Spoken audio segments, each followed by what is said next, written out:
Essentially, those are the basic strategies that you can have. So if you're going to do long-term investing, so here are some action plans that you can focus on or you can take. So first, we have to note that long-term investing requires consistency. Whether cost averaging yan or strategic averaging, you will need to form the habit of investing. So you're not going to do one-time investing, but you need to form the habit of regular investing.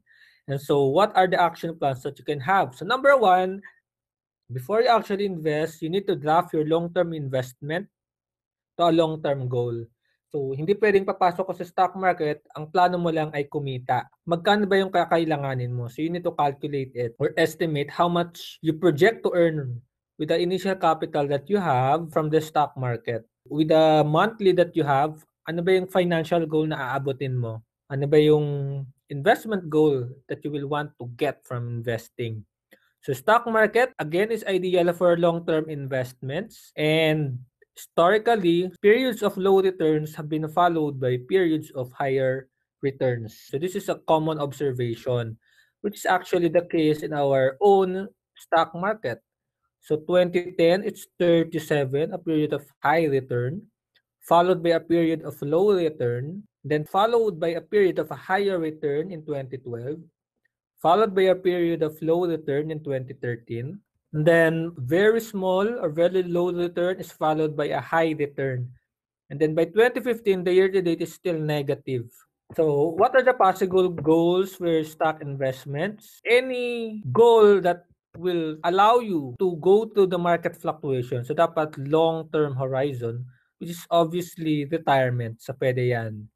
Or for child education, if it is still 10 years from now, diba? If baby pa yan, so you can start saving now for your child fund.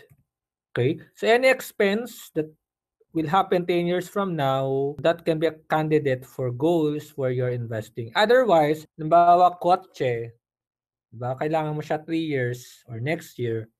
So hanap ka ng ibang investment instruments that will fit to that shorter time horizon. So whether mutual fund yan or cooperative or whatever, basta ang idea lang to stock market is long-term ka.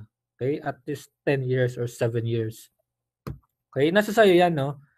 Then, once you have that financial goal, so set aside a fixed amount from your income for your investment. So dito na ngayon papasok yung buying periodically or buying regularly. Add buying power regularly because you would want to accumulate shares of stocks at cheaper prices. As I showed earlier, hindi okay yung one-time investing in most cases. So you need to add buying power regularly. And then you need to set your regular schedule of buying. So if you have that buying power regularly, then you can set your regular schedule of buying.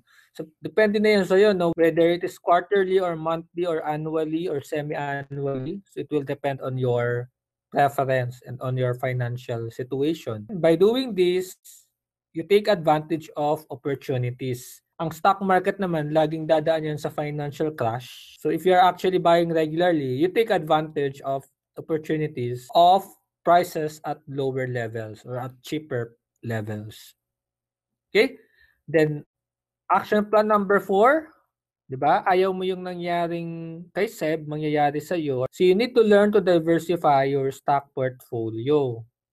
Okay? Hindi pwedeng isa, dalawang stocks lang yan because pag minalas-malas ka, lugi ka. Action plan number 5, so manage your asset allocation. So you should not put everything in stock market. You need to manage your asset allocation. What are the different types of assets? So it could be, of course, one is equities, could be bonds, diba? Pwedeng sa real estate or any other asset class where you can diversify your money. So wag mong ilalagay sa stock market because once nag-down yung stock market, down din yung buong asset mo, which you would not want to happen in you. Okay?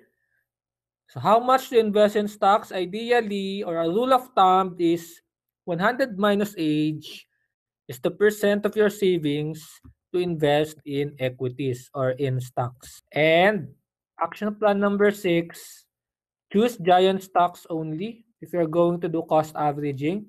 So you need to invest in tested companies. You ask yourself which of the companies are actually going to outlive all of us. But imagine a Philippines without this company. Can it happen? So yun yung mga questions na you need to ask. Or ano ba yung mga companies na conservative, mga defensive stocks? Diba? Ano ba yung mga companies na binibilhan mo regularly? Diba? So those questions will help you in selecting which stocks to buy. And si COL, meron din actually EIP list of stocks where you can choose which companies to buy. And then once you have done those action plans 1 to 6, you kept on buying regularly, you kept on adding to your buying power, then you diversified, then you manage your asset allocation, then it's time for your money to work for you. Okay? Because of that, you can now focus on things which matter more to you. Okay? Which is actually the essence of investing, no? So the prime reason why you are investing is you would want your investments to be working for you. Diba? It's not the other way around. So, hindi pwedeng lagi kang nakatutok because it will take so much of your time. Pwedeng maapektuhan na yung work more, your business, or the source of your cash flow. Should not be the case if you're going to do investing. Because you would want your investment to be working for you. Okay? So, yun lang actually yung session natin for today.